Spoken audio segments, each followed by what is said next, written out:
এই মাদ্রাসাকে পুনর্জীবিত করার জন্য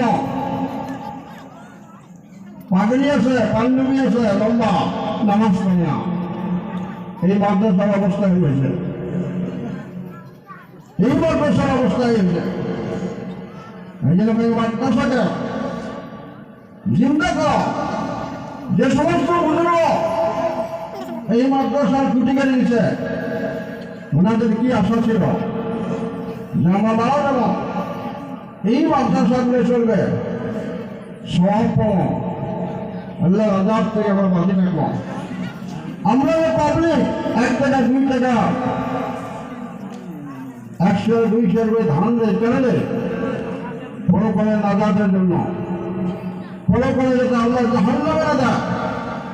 কিন্তু আজকে দেখা যায় চালা হয় মাদ্রাসা পড়া নাই, মাদ্রাসা ছাত্র নাই।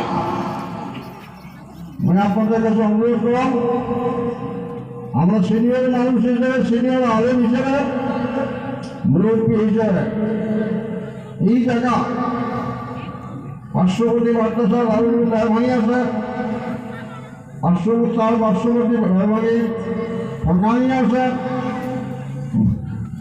মাদ্রাসা পূর্ণ রূপ দেওয়ার জন্য ছাত্র দেন এবং ওস্তাদগুলা কেয়ার করে লক্ষ্য দেন যে ওস্তাদ খালি কালেকশন করবে না, পড়া পারবে, এটা লক্ষ্য দেওয়ার ব্যাপার।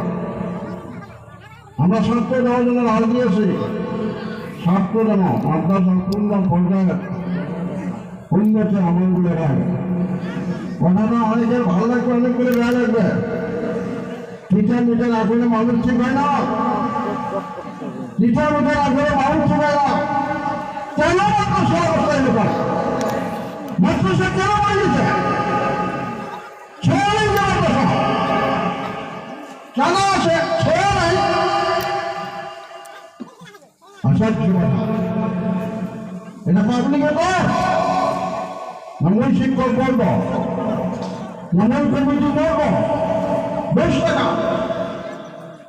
কেন আনে না? প্রত্যেকটা মানুষের রয়েছে মাদ্রাসা, কে চালে যাবে?